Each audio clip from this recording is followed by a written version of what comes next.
And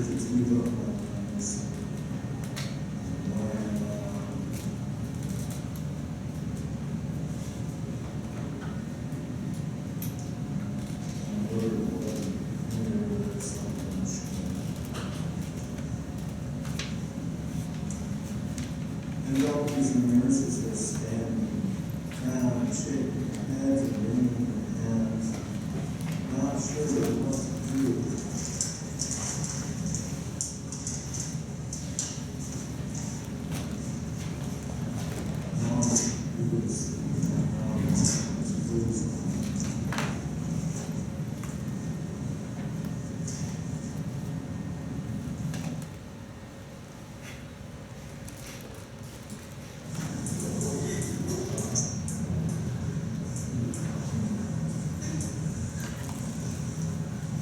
This bouncing doesn't always make through. Sometimes it makes 3 or 4. So if you look at my legs, you like that.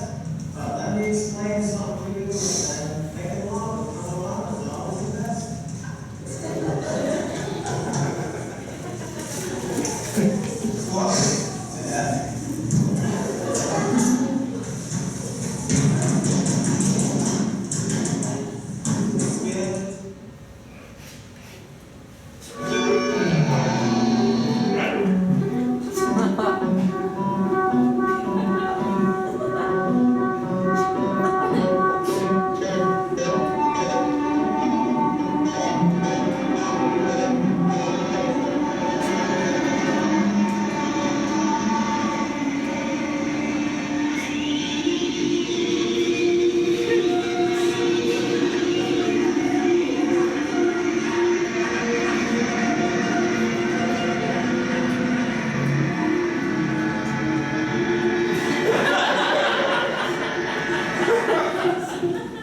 Yeah.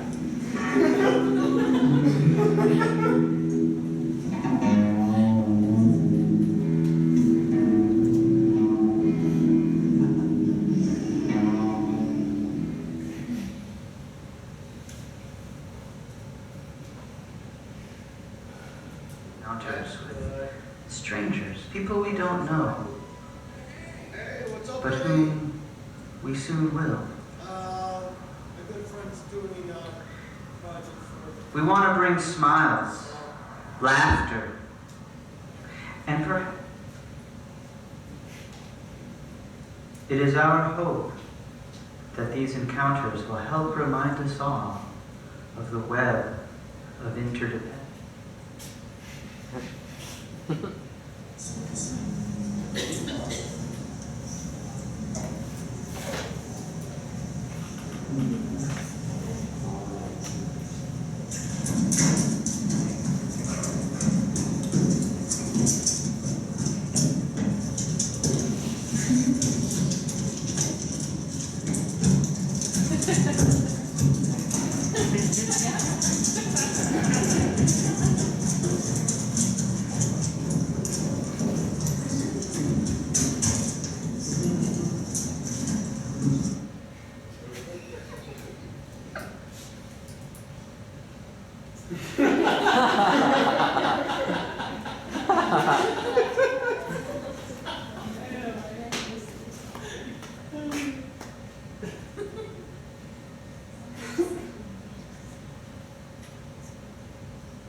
All right, since we've got a little time left over, I'd like to pose these questions to you.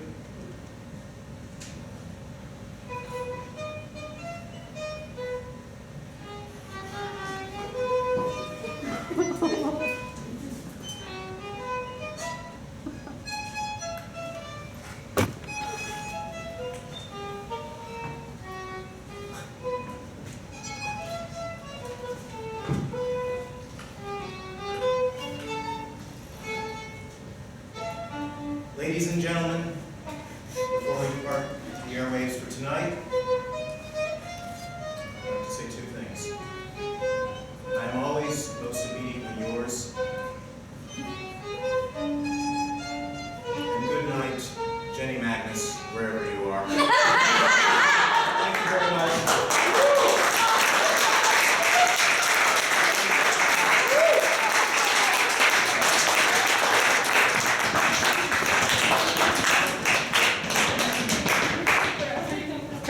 All right.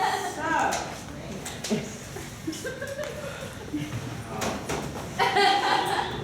Wow.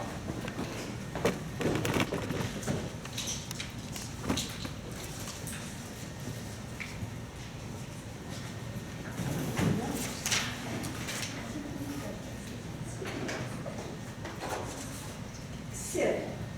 Yes. This one. Oh, yeah. As somebody who's seen like a variety of your sort of performative interventions in the presentation format, I would say that this was a lot more successful of a use of that than the previous ones that I've seen. Just in part because sometimes you can be walking this line where I can't tell if you're performing or if you're like just doing a bad job of doing something. Whereas like this was much far more deliberately crafted as a like performance, but it's also presentation that is also a performance. Okay, thank you. That's cool with me. Better than previous. That's correct. A few things. One, I think it was very, very extremely entertaining. I really got to see the character that you were realistically. One thing I really did enjoy is that me seeing parts of this in different stages and then seeing what you put together, I feel kind of fucked with, you know? I feel like I was let down direction and then seeing it all put together, like, I see it all together and now I totally see what you're doing. And I really, really enjoy it a lot. I would say one thing I think you could do with this is like, even like I said, the documentation of this alone was extremely enjoyable. Put this on as many mediums as you can, YouTube, as many places that have a Vimeo, like video outlets. So it's like showing this to people would get them extremely interested in wanting to go to more of your shows, and they'll get what you're about already when they come in instead of having to figure it out there. Also, one thing that, have you ever heard of Sonic Vids? Yeah, actually I have. Yeah, that was what I was going to suggest to you too, as a way of like expanding like gigs in different places that you find that look for stuff like this. Well, thank you. Sure. I really like seeing more and more of a structure take shape in tonight's presentation. In other words, a collection of pieces that you've done suddenly started to make more sense as a lineage of works, as a timeline. I really like seeing that. I like thinking about the new meta as character that is up and running and performing really more than not. And I say that because I'm on Facebook with you, and so that character dwells there as well. So that's a whole territory to continue to think about, you know, when you're you and when you're the meta you. And I liked in that regard the one which was the first performance, the classroom performance video you showed with the medical got out. There was something of that performance that showed the human side of you, kind of vulnerability. I couldn't make out what you were saying, but there's a defensive form inside of that piece. You know, your bare feet, your stepping on things, your just the tone, even though I couldn't hear the words. That showed me like a possible edge to you as you sometimes make the decision to reveal the you versus the meta you. So again, I think that's territory to think about. Very quickly, in answer to one of your questions, how can you get potential audience to engage with you more on the improvisation level? When we're demonstrating or making up these picks, I thought it could be great for object, but especially for picks, to really demonstrate the use of these relative to something more that can happen. So Allison Knowles came to mind, and the possibility of an improvisational fluxus-based string orchestra, all showing, demonstrating what could happen by way of these picks. And I think that comes to mind because I think there's still a lot of room for you to make decisions about the fine-tuning and the crafting of what you're doing inside of what you're learning here at school, because you're not a native artist. You're borrowing a lot from that world, but you also have all this knowledge. So now comes, even more decision-making possibility. Okay, Dunstan. So something that came up in Justin Bose's critique was the idea of the durational performance. I would just like to say kudos to you for keeping this performance going for as long as I've known you. Keep going. Thank you. Cliff. All of a sudden, I get what you're doing this whole different way. I can't explain why. Like, this is the first point of your first question. I think clowning is what you're doing. And there must be some huge set of preferences and things and that stuff that I know nothing about, but it seems like you fall squarely into that.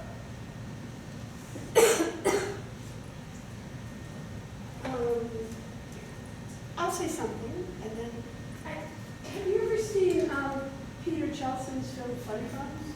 No. Has anybody ever seen this movie? Oh my God, you have to see this movie. Say it again? Funny Bones.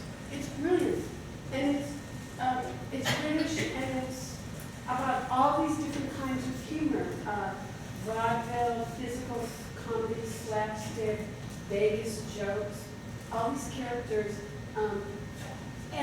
But it's also about how pain is the flip side of comedy.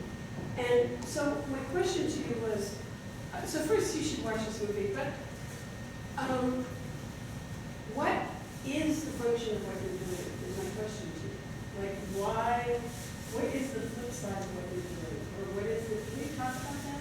The flip side, can you kind of like explain that to what you mean? Well, just as trying I to said in understand. this movie, Funny Bones, when you watch it, you laugh a lot, but it becomes really clear that the comedy is a way to mask pain. And that you can't have comedy without having pain. And those two things are together, that there's this contradiction or this tension that is there. And I'm just curious how you think about what you're doing with that kind of level. I guess what I do, I guess when I started doing this, there's more therapeutic than anything because my life has been like this. It's like this big joke that nobody gets. And that's, apparently everybody does, but they don't tell me.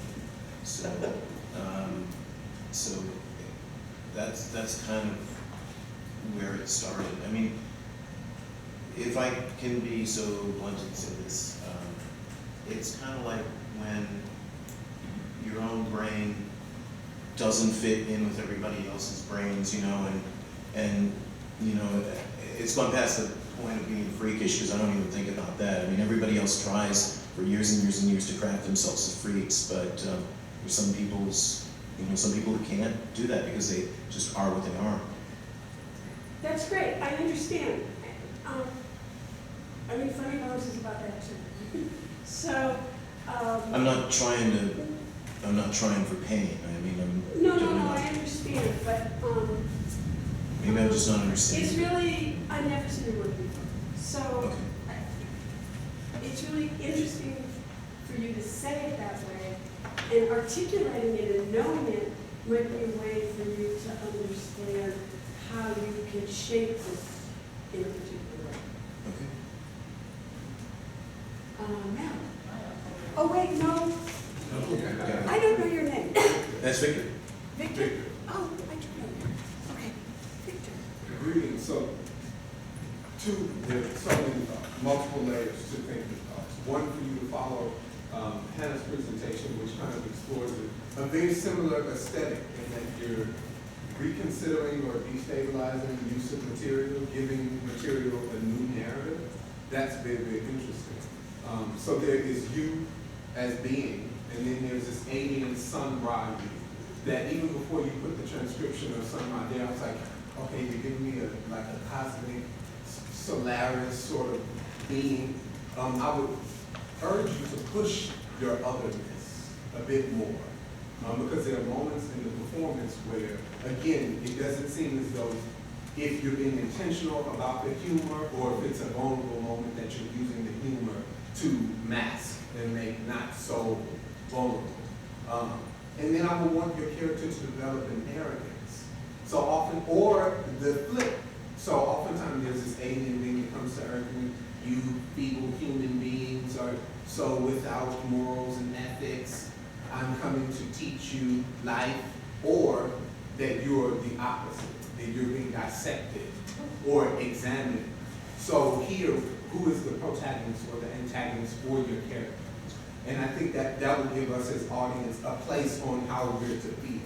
Are we to feel superior and inferior to you as a being? I enjoyed the use of the compact disc to reconsider its function. Again, with this nostalgia, newness sort of thing. Again, push it even further. Then what am I to do with the cake? Is it then used as anal cream ointment instead of edible? That's you know, it's just, I know it's ridiculous, but